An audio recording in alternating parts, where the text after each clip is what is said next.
केदारनाथ हिमालय की गोद में बसा एक धाम जो दुनिया के सबसे शक्तिशाली आध्यात्मिक स्थानों में से एक है। यहाँ शिव केवल पूजित नहीं, अनुभूत होते हैं। तो आइए जानते हैं ऐसे रहस्य जो इस धाम को असाधारण बनाते हैं। पहला, शिवलिंग का अनोखा आकार। अन्य मंदिरों के शिवलिंग गोल या समतल होते हैं, लेकिन केदारनाथ धाम में शिवलिंग एक प्राकृतिक चट्टान है जो नंदी के कुबड़ जैसी आकृति में है। एक कथा अनुसार जब महाभारत का युद्ध पूर्ण करके पांडव क्षमा याचना हेतु भगवान शिव के पास आए थे, तब उनसे बचने के लिए शिव ने एक बैल का रूप लिया और धरती में समा गए। उनका केवल कुबड़ वाला हिस्सा बाहर रह गया, जो आज शिवलिंग के रूप में पूजित है। रहस्य यह है कि ऐसा निर्माण इस दिव्य स्थान पर कैसे हुआ। दूसरा, भीमशिला, बाढ़ का चमत्कार।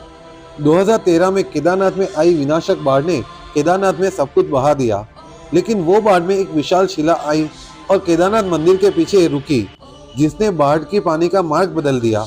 और इतनी बड़ी बाढ़ में भी मंदिर को कुछ नहीं होने दिया। आज भी ये शिला वहाँ मौजूद है, जिसे भीमशिला कहा जाता है। लोग इसे शिव का स्वयं रक्षा कवच मानते हैं। तीसरा, मंदिर की निर्माण शैली। इतनी ऊंचाई पर विशाल पत्थरों से बना यह मंदिर बिना चूना, बिना लोहे, इंटरलॉकिंग तकनीक से जुड़ा है। ये मंदिर किसने बनाया, कब बनाया, इतने भारी पत्थर पहुंचाए कैसे गए, इन सारे प्रश्नों के उत्तर आज तक स्पष्ट नहीं है।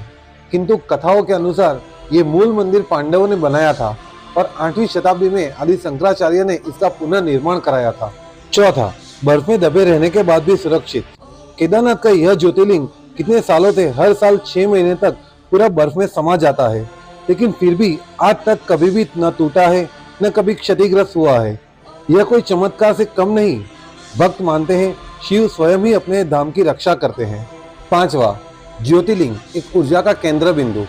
केदारनाथ शिवलिंग मानव निर्मित नहीं है, बल्कि स्वयं प्रकट हुआ है। यहाँ कभी 5 नदी का संगम था, जिसमें सरस्वती भी शामिल है। यही कारण है कि यह स्थान दिव्य ऊर्जा का सबसे शक्तिशाली केंद्र है। यह स्थान मोक्ष मार्ग का सीधा द्वार माना जाता है।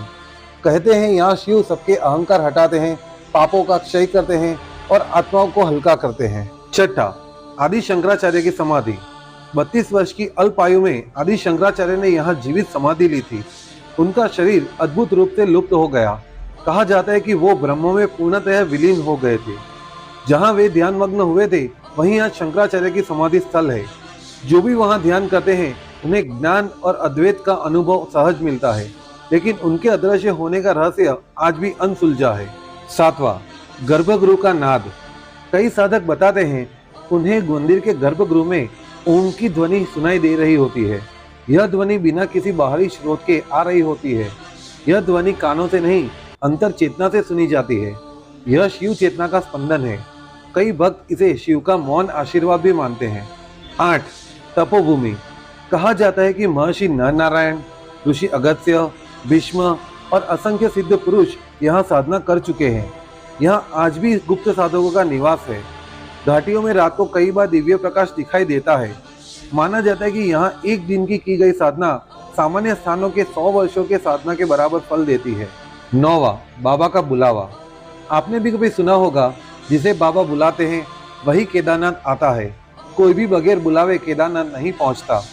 केदारनाथ जाने का निर्णय अक्सर अचानक होता है।